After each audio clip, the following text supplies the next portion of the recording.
இயேசு கிறிஸ்துவின் வல்லமையுள்ள நாமத்தில் உங்கள் யாவருக்கும் என் அன்பின் வாழ்த்துக்கள். கிறிஸ்மஸ் என்று நாம் நினைக்கும் பொழுது மற்றொரு முக்கியமான ஒரு ஃபீச்சர் நம் கண்களுக்கு தெரியும். என்னன்னு பார்த்தீங்கன்னா, ஒவ்வொரு வீட்டிற்கும் வெளியில் அழகான ஒரு ஸ்டார் ஒன்று காணப்படும். இந்த ஸ்டார் ஒவ்வொரு ஷேப், ஒவ்வொரு சைஸஸ் இருக்கும்.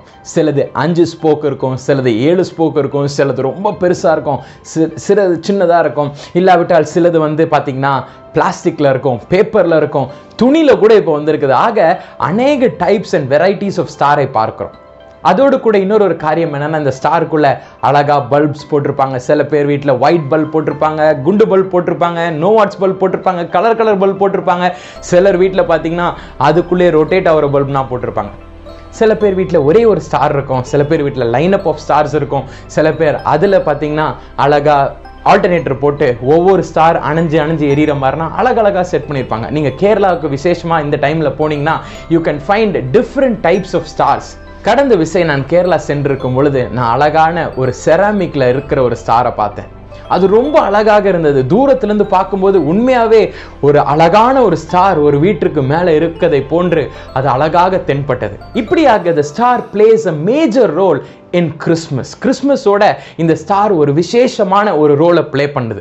கிறிஸ்டியன் பிலாசபர் ஒருத்தர் இருக்காரு, யூசிபிஎஸ் என்ற ஒரு கிறிஸ்டியன் பிலாசபர் அண்ட் ஹிஸ்டோரியன் ஒருத்தர் இருக்காரு. அவர் சொல்றாரு, this star which appeared during olden days, முட் நாட்களில் இந்த ஸ்டார் அப்பியர் ஆச்சுல, இது it was a stranger among stars என்று. மற்ற ஸ்டாரை விட இந்த ஸ்டாரை கம்பேர் பண்ணும்போது இதுக்கு ஒரு விசேஷமான ஒரு தன்மை இருந்தது. அதுக்கும் இதுக்கும் சம்பந்தமே இல்லாம இது மிகுந்த அழகான ஒரு பிஹோல்ட் பண்ணும்பொழுது ரொம்ப பிரிட்டியாக குளோரியஸாக இருந்த ஒரு ஸ்டார் தான் நமது இயேசுவானவர் இந்த பூமிக்குள்ளாக பிறந்த பொழுது அப்பியரான அந்த ஸ்டார் என்று சொல்கிறார். இதை குறித்து நீங்கள் வேதாகமத்தில் நீங்கள் பார்க்கும் பொழுது மத்தேயு எழுதின சுவிசேஷம் 2வது அதிகாரத்தை நீங்க எடுத்துக்கொண்டீங்கன்னா 2, 7, 9, 10 ஆகிய வசனங்கள், என்னாகமத்தின் புஸ்தகம் 24வது அதிகாரத்தை நீங்க எடுத்துக்கொண்டீங்கன்னா 17வது வசனத்தில் இந்த ஸ்டாரை குறித்து, இந்த நட்சத்திரத்தை குறித்து நீங்கள் பார்க்கலாம்.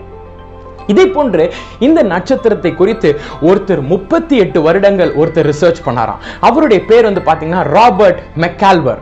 இந்த ராபர்ட் மெக்கால்வர் என்ன செஞ்சாராம், 38 வருஷம் இந்த பெத்லஹேம் ஸ்டாரை குறித்து, தி ஸ்டார் ஆஃப் பெத்லஹேம், இந்த ஸ்டார் ஆஃப் கிரேட் வண்டர், அதிக அழகாக இருக்கிற விசேஷமுள்ள இந்த நட்சத்திரத்தை குறித்து அவர் 38 வருஷம் ரிசர்ச் பண்ணாராம். ரிசர்ச் பண்ணி அநேக ரிசர்ச் பேப்பர்ஸ் அதில் பப்ளிஷ் பண்ணாராம். அந்த ஸ்டார் எவ்வளவு அழகாக இருந்தது, அந்த ஸ்டார் எப்படியெல்லாம் இருந்தது என்று சொல்லி பழைய காலத்தில் இருக்கிற ஒருவேளை நூல்களை அவர் ரெஃபர் பண்ணி, இல்லாவிட்டால் ரோமன்ஸ் பார்த்தீங்கன்னா அவங்களுடைய காயின்ஸ்ல, அவங்களுடைய அந்த கரன்சியில கூட பார்த்தீங்கன்னா இந்த ஸ்டாரை குறித்து அவங்க போட்டிருந்தாங்களாம். அநேக கொரியன் கேட்டகூம்ஸ்ல பெயிண்டிங்ஸ்லனா இந்த ஸ்டாரை குறித்து அவங்க டெபிக் பண்ணியிருந்தாங்களாம்.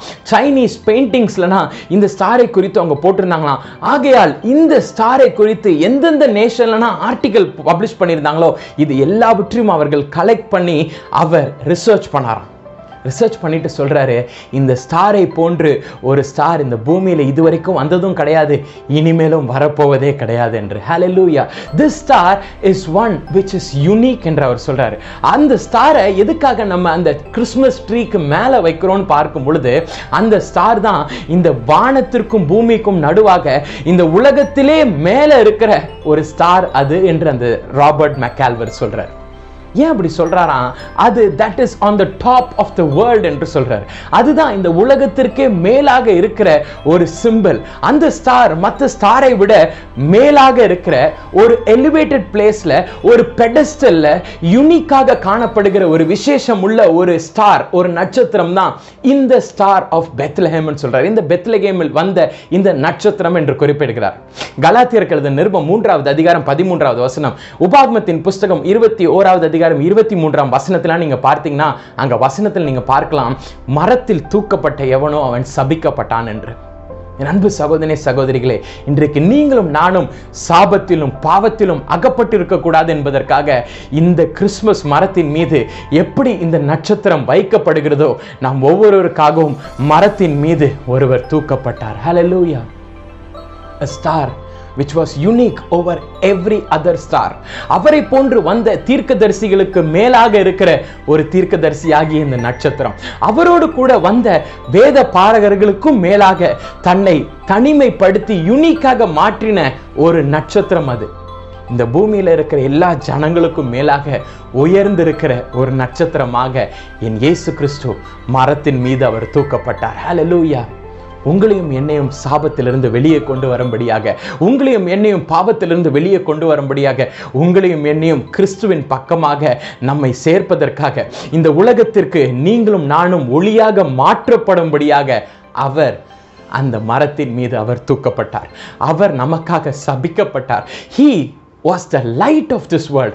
இந்த பூமிக்கு அவர் வெளிச்சமாய் இருந்த அவர் நம்மையும் வெளிச்சமுள்ளவர்களாக மாற்றும்படியாக, இருளில் இருக்கிற நம்மை அவர் வெளிச்சத்திற்கு கொண்டு வரும்படியாக நாம் ஒவ்வொருவருக்காகவும் அவர் சிலுவை மரத்தில் அவர் தூக்கப்பட்டார்.